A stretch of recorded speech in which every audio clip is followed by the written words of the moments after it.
Good morning, dear students. This is Kumar Gaurav. I welcome you all today.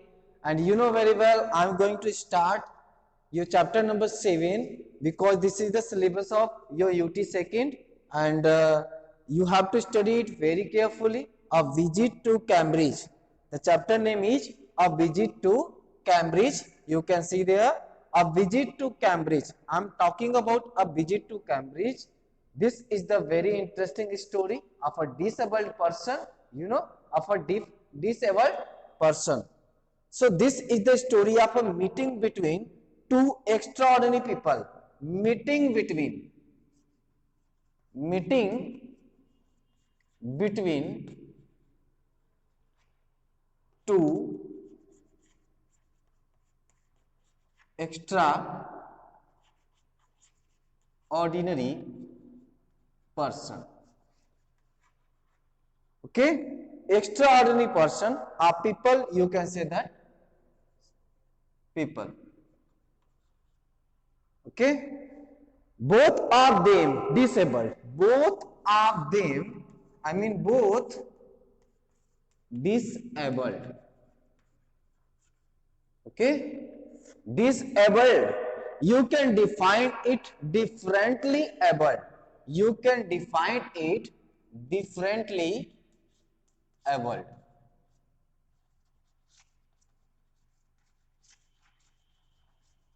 Differently able. As you know very well about this disabled, the meaning of this disabled person, disabled people, you can define it differently able. This is very interesting story. The name of the character is Stephen Hawking. Stephen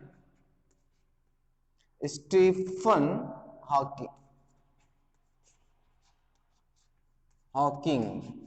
Okay, first character is Stephen Hawking and is one of the greatest scientists of our time. Is one of the greatest scientists. He suffers from a form of paralysis, from a form of paralysis that confines him to a wheelchair.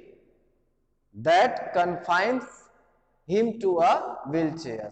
Because of paralysis, he used to run wheelchair, he used to sit in wheelchair, and allows him to speak only by punching button on a computer, which speaks for him in a machine-like voice.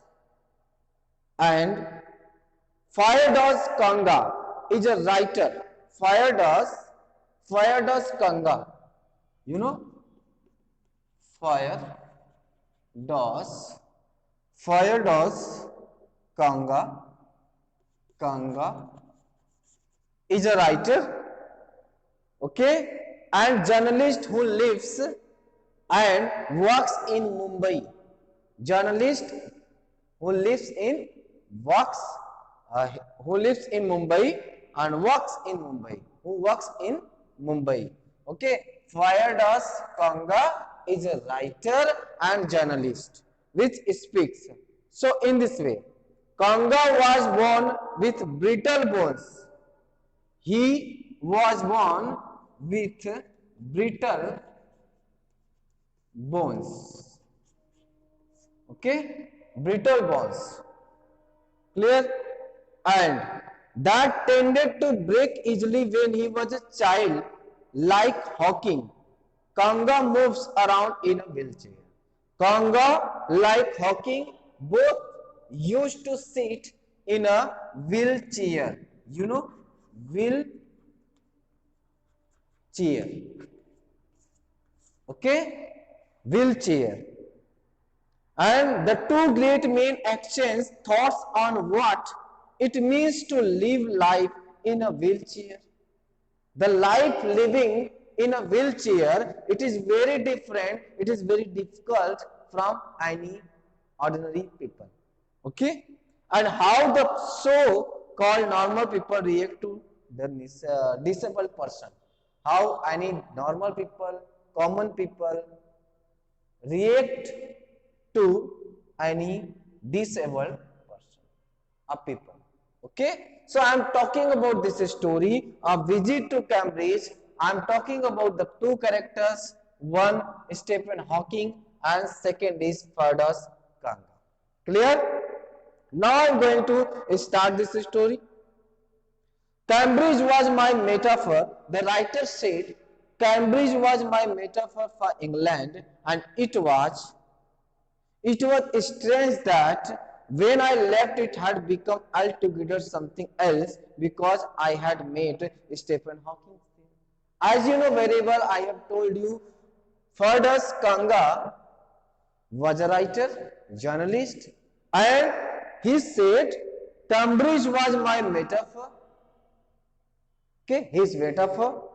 It was strange when he wanted to go to there, and because he wanted to meet Stephen Hawking. It was on a walking tour through Cambridge that the guide mentioned Stephen Hawking, poor man. Guide mentioned Stephen Hawking, poor man. You have to just remember this word, poor man, who is quite disabled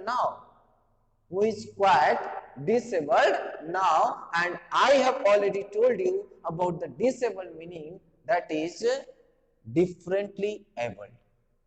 Clear? And thou he is worthy successor to Isaac Newton. Worthy successor to Isaac Newton. Isaac Newton. Okay? To Isaac Newton. See, Isaac. And whose chair he has at the university. Where his chair is there? At the university. You have to listen it carefully and try to just try to listen this story carefully to find out the answer of the questions. And I started because I had quite forgotten that this most brilliant and completely paralyzed astrophysicist. Do you know about the astrophysicist? Astrophysicist I am talking about. I am just erasing it. Okay? Astrophysicist. Clear? I am talking about astrophysicist. Astrophysicist. I am talking about astrophysicist. Clear? You can write down astrophysicist in this way. The meaning of this is scholar of astrophysics, branch of physics dealing with stars and planets, who always try to discover or try to deal with stars and planets are called astrophysicist or astrophysician. Okay. Next, you can see, I hope you have book and you are just watching. The author of A Brief History of Time, one of the biggest bestsellers ever lived here.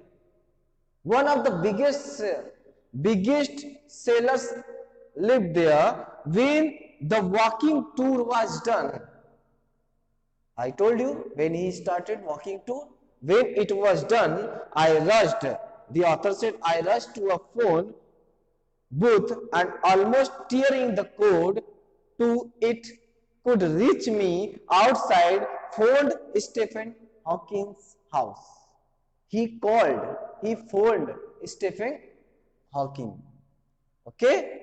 And there was his assistant on the line, and I told him I had come in a wheelchair from India. Who said, who came from India? The writer. Okay? And perhaps he thought I had propelled myself all the way to write about my travels in Britain. I had to see Professor Hawking. He told to assistant of Professor Hawking and said, I had to see Professor Hawking. We went 10 minutes would do, half an hour, from 3:30 to 4 o'clock. Okay, and suddenly I felt weak all over and growing up disabled. Suddenly he felt weakness and growing up disabled. You get fed up with people asking you to be brave, as if you have a courage account on which you are too lazy to draw a check, to draw a kind of check. The only thing that makes you a stranger. This is the only thing. When you behave to anyone differently, the only thing that make you very strange, and the only thing that makes you stronger seeing somebody like you achieving something huge, and then you know how much is possible. You reach on further than you ever thought you could. You ever thought you could. Okay, so in this line you can say that the writer said about writer told us about his feeling when he met to anyone and doing this kind of behavior. This made him very stronger to see anyone. Okay, I haven't been brave and said disembodied computer wise the next afternoon.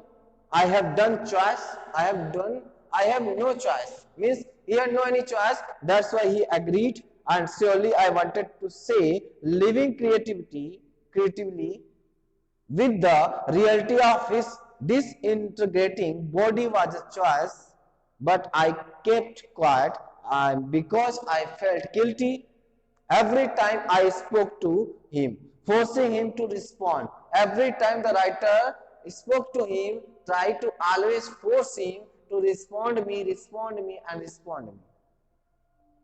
There was he tapping the little switch in his hand, trying to find the words on his computer with the only bit of movement left to him and his long pale fingers. Every so often his eyes would shut in frustrated exhaustion. While doing this, pressure on the button and the sitting opposite him, I could feel his anguish. And the mind beyond with thoughts that came out beyond, intensely active and vibrant. He was very active, intensely, and came out in frozen phrases and sentences stiff as corpus. And try to find out what the thing is there. A lot of people seem to think that disabled people are chronically unhappy. A lot of people, he said, a lot of people always think that disabled person always are very unhappy. I know that's not true myself. Are you often laughing inside? It's not true. Always different kind of people. I mean, disabled people always they are differently able. They always do the act different from normal people. Okay, as you can see in the next page. I hope you are understanding. Just see your book with.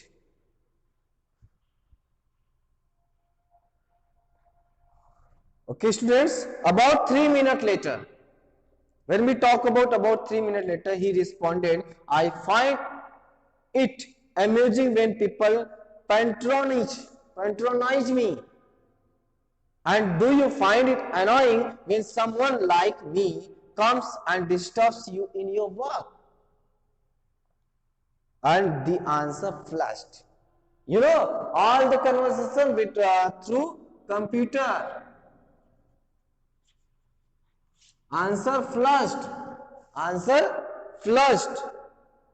And he smiled his one way smile, and I knew without being sentimental or silly,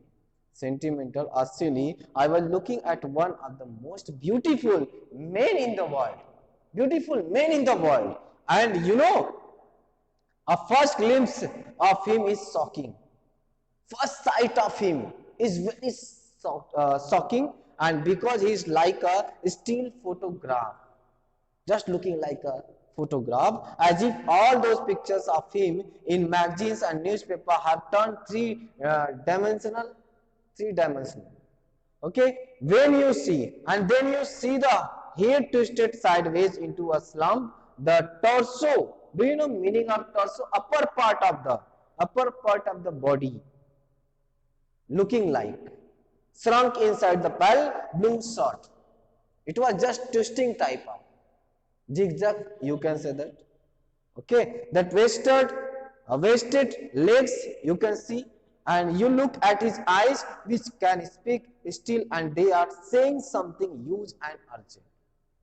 They are always trying to say something that was very huge and urgent. It is hard to tell what, but you are shaken because you have seen something you never thought could be. Something you never thought could be seen. And before you, like a lantern, whose walls are on so thin you glimpse only the light inside. Is the incandescence means inner glow. It was looking like inner glow, a light of the man, of a man. Inner glow, inner beauty was looking like.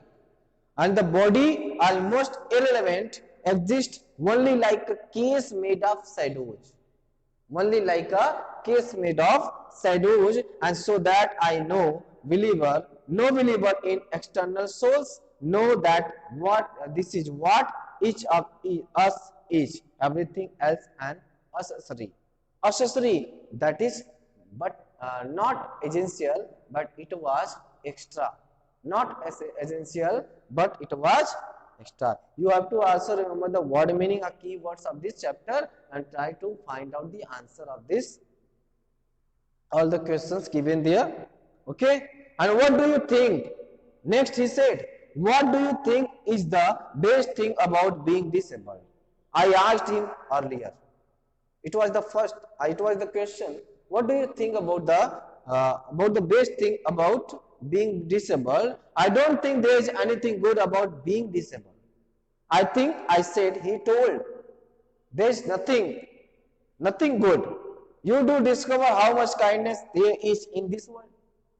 There is no any kind of compassion. Compassion yani kindness. Compassion means kindness, compassion. Compassion is very important for every kind of human being, he told. And yes, he said it was a disadvantage of his voice synthesizer that it could convey in no reflection, means no rise and fall of his voice in speaking. Okay, no shades, no tone, no any tone, and could not tell how enthusiastically he agreed with me. Every time I shifted in my chair, he told, every time he shifted and turned my wrist to watch the time, every time he wanted to see, he used to see the time, I wanted to make every one of our 30 minutes count. I felt a huge relief and exhilaration in the possibilities of my body, how little it mattered then that I would never walk and even stand. He never used to walk and never used to stand. He always used to sit in the wheelchair, and I told him how he had been an inspiration beyond click for me. Glitch for me means it was the best idea as he inspired him, and surely for others example, it is very big example for disabled person or differently abled person to get the top self actualization of his life. Okay, you can say that enlightenment. He said, no, I thought how foolish I was to ask. When your body is a claustrophic, when your body is a claustrophic room and the walls are growing narrower day by day, means very small and very suffocating. Claustrophobic means very small and very suffocating, and it doesn't do much good to know that there are people outside smiling with admiration to see you breathing still. Okay, I hope you are understanding. Is there any advice you can give disabled people? Again, next question: is there any advice you can give disabled people? Something that might help him life better? They should concentrate on what they are good at. When there is any disabled person, they should start their meditation, their concentration, where they have to go, where they have to work, and what their goals are. Okay, and I think things like the disabled Olympics are a waste of time. Okay, things like disabled Olympics are a waste of time. I know what you mean. I remember the years I would spend trying to play a Spanish guitar, and considerably larger than I was. How gleefully I had unstringed it one night. Means how delightfully he used to say that. He used to uh, play that. What he used to ring that Spanish guitar, play. The harp was up. I think I have annoyed you enough, and I said, grinning, thank you, Father. Okay, and stay. I waited. Have some tea. He just asked for stay. I waited. Have some tea. I can show you the garden. The garden of there. The garden was as big as a park. How was the garden? Garden was as big as a park. But Stephen Hawking covered every inch, and rumbling along his motorized wheelchair. He was just rounding with the wheelchair while I dodged to keep out of the way. We couldn't talk very much. The sun made him silent. The sun made him silent, the letters on his screen disappearing in the glare. On the screen, whatever the conversation was showing, that was just disappearing. And later, we were ready to leave. I didn't know what to do. I could not kiss him or cry. He could not kiss and cry, and I touched his shoulder and wheeled out into the summer evening. I looked back and I knew he was waving. I knew he was waving, though he wasn't. Watching him, an embodiment of my bravest self, the one I was moving towards, the one I had believed in for so many years alone. I knew that my journey was over for now. It was the journey of disabled person. It was the meeting between disabled person. They talked about each other, and they talked about disabled people, common people, no, I mean normal people, okay, and differently able person, what they want to get, and what they should to do, what they must to do, and what they have to do. This was the conversation between, okay. It was he was the writer Fardas Kanga. I have already told you, from Heaven on Wheels. He went to talk to Stephen Hawking. It was the conversation. I hope students you have understood the conversation between Fardas Kanga and to Stephen Hawking. Okay, I hope you understood it. Try to write down the word meaning as well as question answer of this, and try to revise this chapter again and again. Then your concept will be clear, and for your UT second examination, it will be very important for you. This chapter is very important for you. So revise it again and again. Next day, I'll teach you next chapter. Okay. Have a nice day. Thank you.